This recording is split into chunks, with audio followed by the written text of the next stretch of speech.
Професор Леви, сърдечно ви благодарим. С очите си видях, че това, което правите с тая музика, значи не само ръце, не само крака, не само гръб, не само глава, цялото тяло издава тая цялата красива музика. Чест и почитание, респект, дълбок поклон. Да.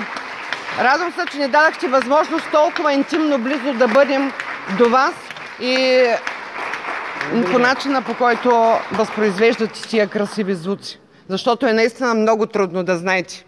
Който е имал възможност да се качи горе, щеше да види професора как работи умело с краката, с ръцете, с цялото си тяло, с цялата си душа, за да излезе този красив звук в тая прекрасна зала. Още веднъж